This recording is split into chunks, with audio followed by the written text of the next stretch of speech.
Welcome to a mead review. Today we are reviewing a mead from Moonjoy Meadery, and they have so graciously sent me this bottle to try and review.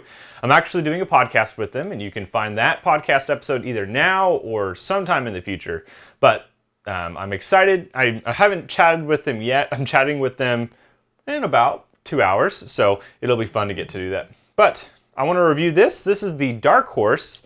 It says, reading straight from the bottle, Dark Horse, honey prunes, date, lime, orange wine with natural flavors. It's 11%,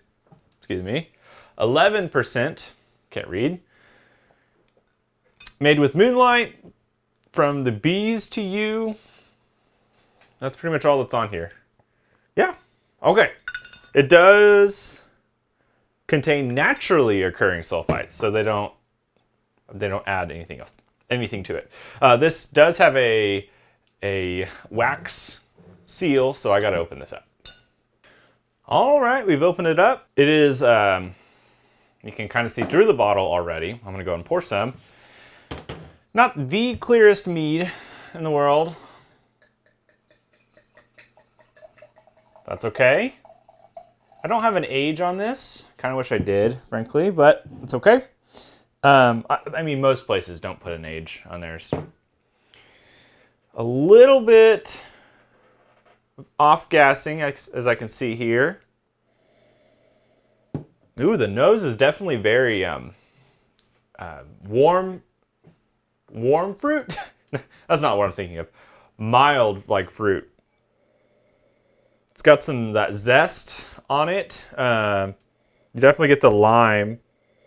Like that lime, orange, pithy, zesty aroma. There's a lot of sweetness, a little bit of booziness, but yeah, this is a really complex nose. I am going to do, I call it an official review. We have a little sheet here. I'll give this a score at the end, and I use that as comparison to all the other mead reviews I've done. So yeah, this nose is super rich, and it's pretty, I don't want to say thick. Rich is probably the word I'm thinking of. Here we go.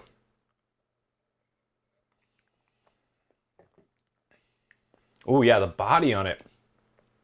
The very prune, raisiny kind of vibe there.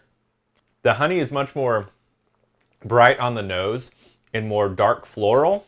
And I think that's just a combination of mixing together your prune and your brightness from honey. What's interesting is that zest, or not zest, but the orange and the lime, they don't really appear in flavor, but they just add a bright note on top of this. It does have a little heat.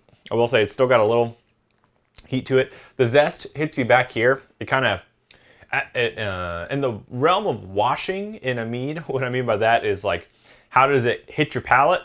This thing kind of coats the front of my palate with sweetness, or the tongue with sweetness, and then the middle, you get a little bit of bitterness, kind of darker taste popping out, and then it kind of, as it washes further back, there's this zesty, a little bit of heat, brightness that kind of happens, which is, it's not a bad thing for this to be so complex.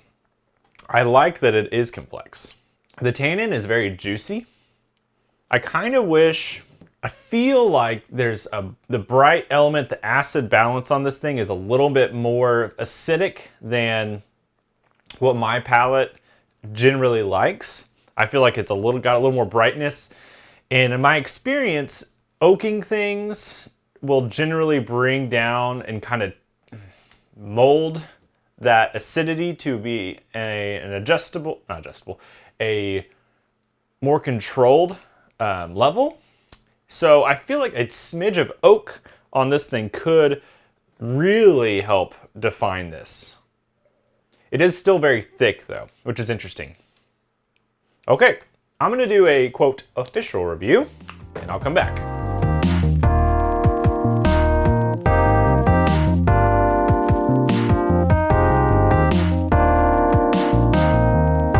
All right, I am back finished my official review. I normally show like a picture of my notes. To be honest, my handwriting is really bad right now.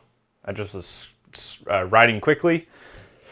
So I'm just going to go ahead and tell you the notes, but then I'll show you my score. So, first of all, color and appearance, I gave it 6 out of 10. I said slight haze, and there's an off-gassing element. You can clearly tell that this is petulant.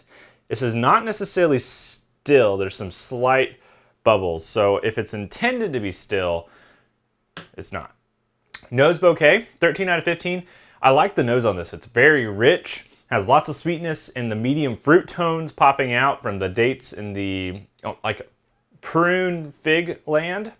Orange and lime add some brightness, and there's a caramel and like toffee like note coming from, I think, the combination of those warm fruits and the honey, which I like that. That's pretty nice. Flavor, 10 out of 15. I said there's a lot going on. It's multi-dimensional, which is a good thing.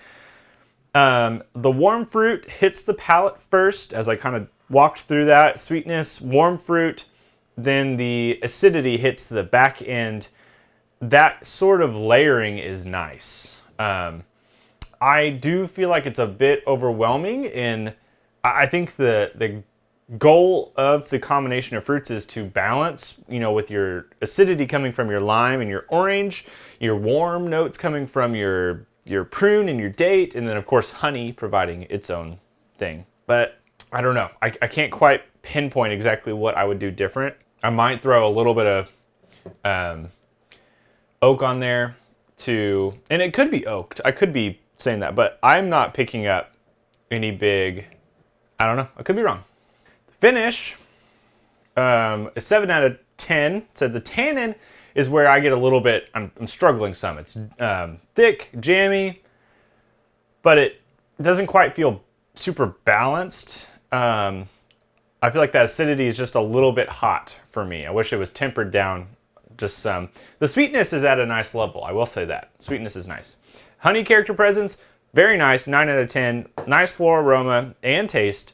It's very, it has a very clear presence in this mead, which is nice. And mouthfeel body, 7 out of 10. So pretty juicy, jammy. Tannin feels a little odd. It does not linger in the way that I want. I want this, with the thickness that this has, the viscosity of it, I feel like I should, 5 seconds from the time that I taste it, it should still be rattling around in my mouth. And it kind of washes and then it's gone. So I feel like it needs to have a little bit of a longer finish. I do like those fruity aromas and this taste you're getting out of it. Total, 52 out of 70. It's a good mead. And I think that, like every single mead in the universe, we're all just trying to balance with what we have here. So I'm impressed. I think if you want to check out Moonjoy Meadery, you can hopefully go and either contact them, or if you're around them, go support them, try their stuff. If you'd like to see the podcast that I do with them, you can find it on the channel. Again, I don't know if it's out now or if it is going to be out, but it will be on the Man-Made Mead Extras channel. You can also find it on Spotify, Apple Podcast, anywhere that a podcast is posted. You can find What's New with Mead, the podcast. Thank you to Moonjoy Meadery for sharing this bottle with me, and I hope you all will go and support them, and I hope you have a great day. Cheers.